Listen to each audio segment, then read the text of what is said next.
Welcome to the Real Estate Espresso Podcast, your morning shot of what's new in the world of real estate investing. I'm your host, Victor Menashe. On today's show, we're talking about the Inflation Deflator. This is a big topic, and we're going to have a hard time fitting it in just 5 minutes. I'm guessing we're going to go a minute or two longer today. The rate of inflation in the US, Canada, Europe, and much of the industrialized world is reported by each respective central government. These statistics follow a methodology that's well publicized, but it's pretty complex and kind of difficult to understand. The measure of price inflation is the Consumer Price Index. In the good old days, the statisticians followed a simple process of comparing the price of a basket of goods over time. Over years, governments have made small tweaks to this inflation measurement. We're being told today that inflation is very low, in fact, too low. Governments in Europe, the US, and Canada have set a 2% target for inflation. But I'm not sure that governments are being fully truthful with the numbers they're reporting. I'll give you an example. Most educated people would agree there's a link between the price of energy and the cost of goods. Now, from December 1st until today, the price of oil has gone up 39% in the last 5 months. Shockingly, the U.S. Bureau of Labor and Statistics reported that the inflation rate in Q1 was a measly 0.9%. And frankly, that just does not ring true. This past week, I paid $6 for a bunch of celery. Yeah, we're at the tail end of winter and in the middle of spring. This is not the time to be harvesting celery. So it's being shipped from a long way away. Much of our produce during these months comes from Mexico and South America. So the price of energy is a significant component for much of what we consume. So how is it that items like celery can cost $6 and yet the inflation index is a stunning 0.9%? Turns out there are numerous adjustments that the government applies. The first is the so-called seasonal adjustment. If prices are expected to fluctuate with the seasons, then those seasonal fluctuations are removed from the inflation number.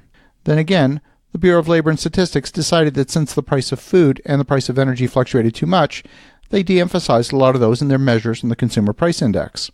There are several reasons why there's significant incentive for government to report a lower than actual inflation number.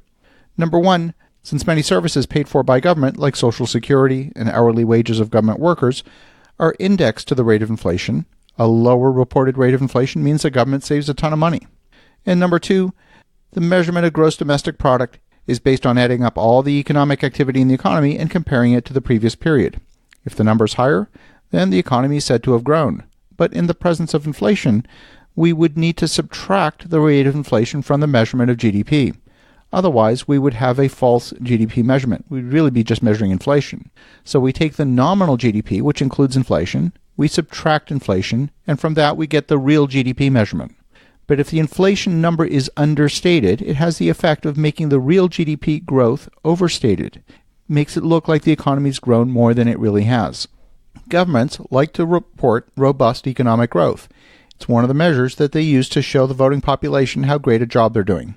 There are several more adjustments applied by the statisticians in addition to the seasonal effects. The second is something called substitution.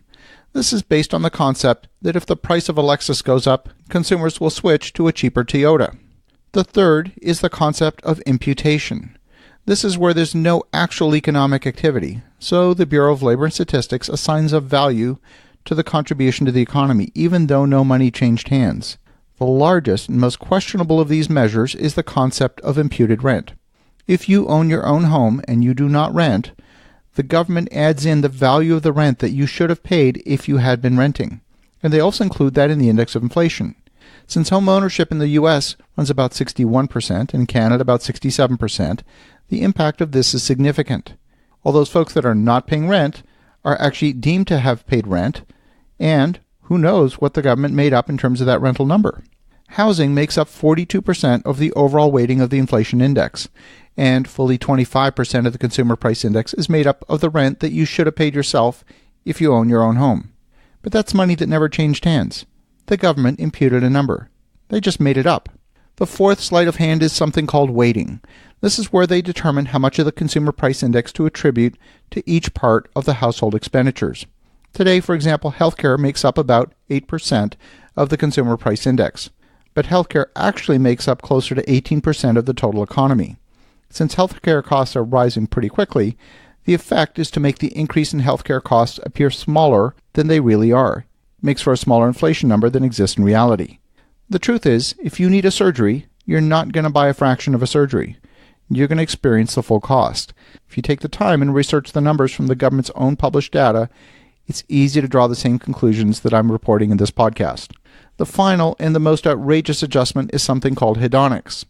Hedonics sounds like the word hedonism, and it has the same root of the same ancient Greek word, which at the root means for the pleasure of. These arbitrary adjustments attempt to measure the value of new features. For example, the iPhone, when it was introduced in 2007, cost about $500. Today, the iPhone's much more expensive, ranging anywhere from $800 to $1,000. Even though Apple sales have been flat in terms of volume, their revenue is up 29%, and that can only mean one thing: prices have gone up. But the iPhone is deemed to have gone down in price in the eyes of the Bureau of Labor and Statistics. The government determines that the new phone has a lot more features and capability. Therefore, it's as if it had gone down in price, so they arbitrarily adjust the price downward. All of these small lies add up to a big reduction in the reported rate of inflation, compared with what I believe is the real rate of inflation. The result of that is the reported growth in the economy is actually overstated. If inflation is truly higher than we think it is, how would that affect your investment strategy? How would it affect your real estate investment strategy? We're going to talk about this some more in the coming episodes. As you're thinking about that, have an awesome rest of your day. Go make some great things happen, and we'll talk to you again tomorrow.